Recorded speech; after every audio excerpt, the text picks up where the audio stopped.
Today we're going to be reading The Perfect Pink Dress, read to you by Amber. Okay, part 1.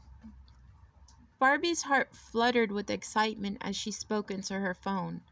"Of course I'll do it," she said. "Bye. I mean, ciao." Ken and Nikki traded smiles. Ciao means hello and also goodbye in Italian. For Barbie, it had to mean adventure. "Ken and Nikki, guess what?" Barbie said after ending the call. "In just a few days, I'll be interviewing celebs and hosting a party at a film festival in Italy." "Wow," Ken cried. "That's awesome news, Barbie." Nikki was super excited for Barbie too. She knew it was her friend's dream come true, and so she wanted to help. "What are we waiting for?" Nikki asked. She took hold of Barbie's hands and smiled. "Let's get you ready for the pink carpet."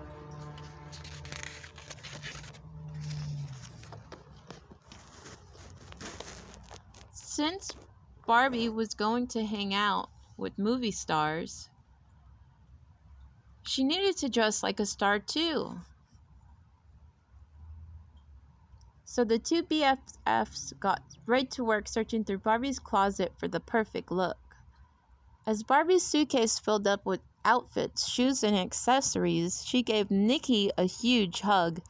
"My flight to Italy leaves in a few hours," Barbie said. "I would have never made it without all your help." "What are friends for?" Nikki replied, before a dreamy smile spread across her face. "Just think of all the people who will see you, Barbie. Millions of people."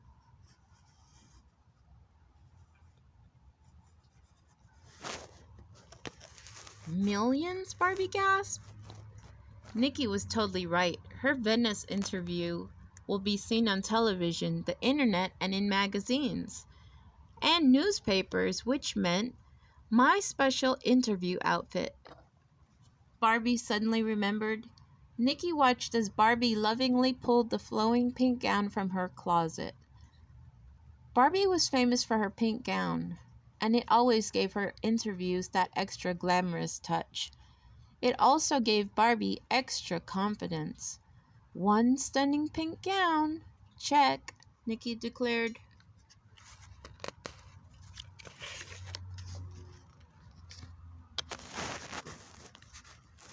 Barbie carefully folded the pink gown into her suitcase, but when she tried to shut it, oh no! It wouldn't close. "Nikki, I can't go to Venice without my pink gown," Barbie groaned. Nikki couldn't blame Barbie for being totally frantic. She had to catch a plane in just a few hours.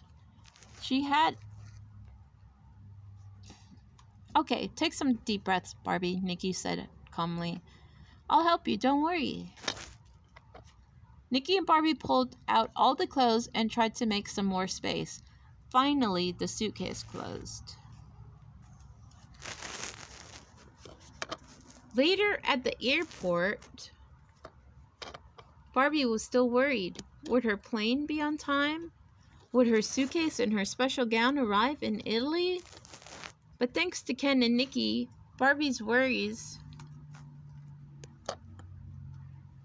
soon turned into excitement. "Just be yourself, Barbie," Ken said with a grin, "and you'll totally rock Italy." "Everything will be fabuloso," Nikki agreed. "You guys," Barbie smiled as the group hugged. "What will I do without you?" Barbie blew a kiss to her friends before slipping through the airport doors. She took a deep breath, looked straight ahead, and said, "Venice, here I come."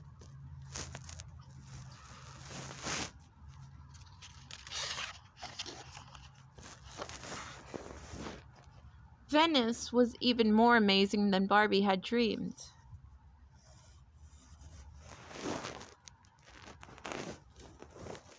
A vaporetto or water bus filled with people floated by on a nearby canal, and speedy water taxis carried passengers to their destinations. When Barbie spied one of Venice's famous gondolas, drifting gently by, her eyes lit up. "Would you like a ride, Signorina?" the gondola driver called. Barbie was glad she had listened to her Italian conversation DVD on the flight. She smiled back at the gondola driver and politely said, "No, grazie." It wasn't long before Barbie fell madly in love with Venice. The magnificent old city had museums, palaces, busy piazzas for shopping, and of course, delicious Italian cuisine. For Barbie, there were just two things missing: Ken and Nikki.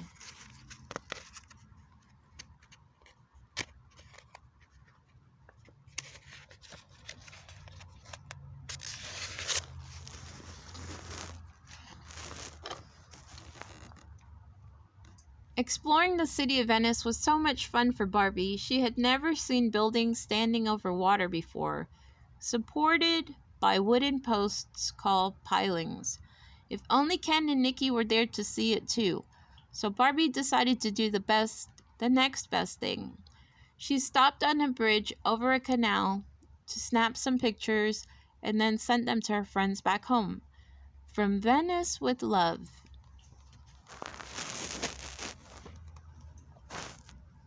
As Barbie strolled through the city, she found another thing she loved about Venice: the people. "Ciao, Bella," they called happily to Barbie. The Venetians were as helpful as they were friendly. Some people stopped to point out historical buildings and streets, and others helped Barbie find her way on her map. With so many things to see, Barbie didn't want to stop exploring. Her feet may have been tired, but she wasn't.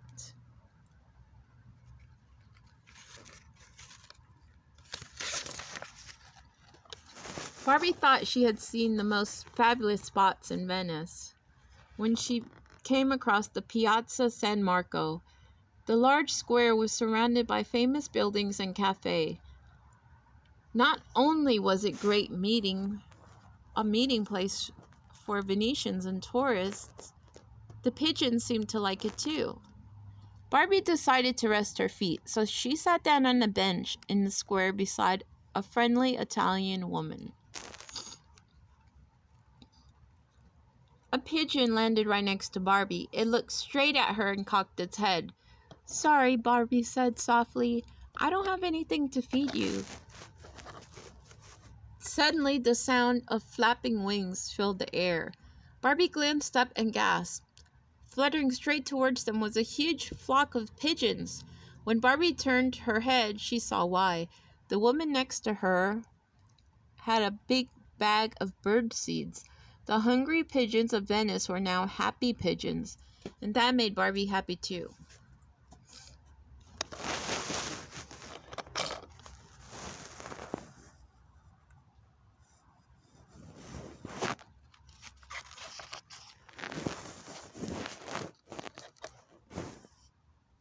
Barbie would have liked to explore Venice all day and night, but she couldn't miss the big event.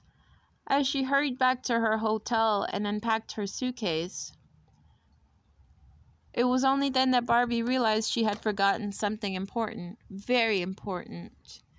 "My gown!" she cried. Everyone expected to see Barbie in the pink sparkly gown that made her look and feel great. But Barbie didn't feel so great now as she stared at her suitcase. Without her one-of-a-kind gown, what would she do? Barbie knew she had to figure something out. "I have to be on the pink carpet in just 2 hours," Barbie told herself as she frantically looked through her suitcase. She had to find another outfit ASAP, as soon as possible.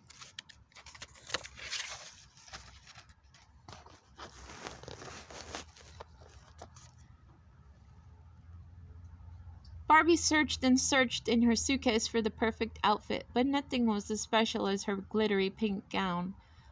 Not knowing what to do, Barbie sat down by the window. The water running through the city sparkled like jewels. Then Barbie smiled. Her pink gown was special, but this incredible evening would be too.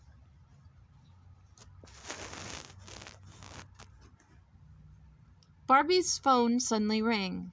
It was Ken. Ken, you're never going to believe what happened, Barbie said. I forgot my pink gown. You mean the pink gown? Ken asked. Yes, Barbie told him. I was in such a hurry packing for Italy that I must have left it at home. Now I can't figure out what else to wear.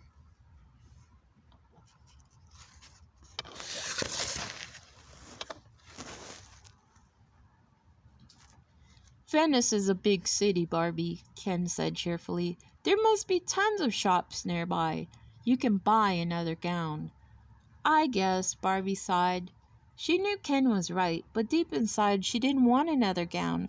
All Barbie wanted was her one-of-a-kind, glittery pink gown. How could she have forgotten it? Don't worry, Barbie, Ken said. I have a feeling everything will be okay. As Barbie ended her call, she missed Ken even more. There was no time to be sad, though. I'm going to look and feel great tonight, Barbie told herself, no matter what I have to wear. At the same time, Ken was smiling too. Barbie didn't know it, though, but she had left her glittery pink gown in his car. Barbie also didn't know that she was about to get a surprise. A big surprise.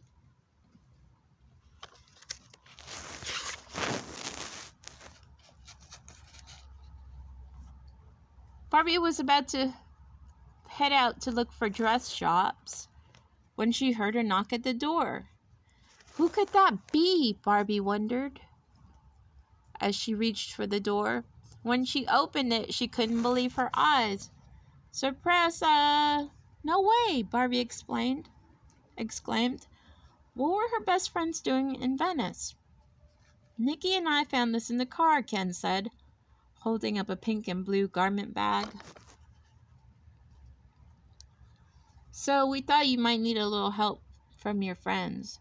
Barbie was so happy she could do cartwheels.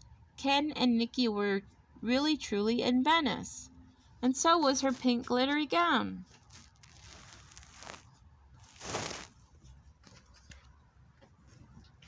I can't believe you guys have my gown, Barbie exclaimed. Barbie thanked Ken and Nikki several times, but if she was going to make the pink carpet on time, she would have to hurry. Ken and Nikki waited while Barbie slipped on her glittery pink gown. As always, it made her look glamorous, and it made her feel on top of the world, too.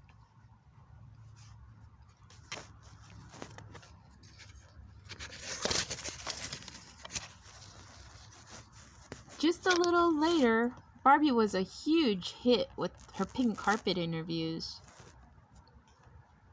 The jewels on her gown shimmered as she greeted famous celebs from the movie, and shining even brighter was the smile on her face. All this time I thought I needed my gown for the film festival, Barbie told Ken and Nikki between interviews, but I needed much, much more. More? Ken asked. He and Nikki traded puzzled looks. What else did you need, Barbie? Your kitten heels? Your pink evening gown? Your pink evening bag with pearl clasps? With a smile, Barbie shook her head. No, I needed two great friends, she said, and luckily they are right here with me right now. Barbie gave Ken and Nikki big hugs. She really did have the most fabulous friends ever, and that was something she would never ever forget.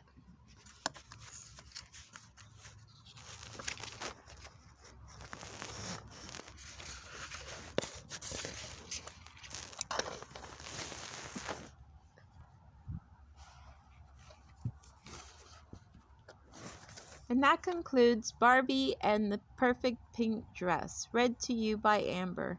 Thanks for listening. Bye.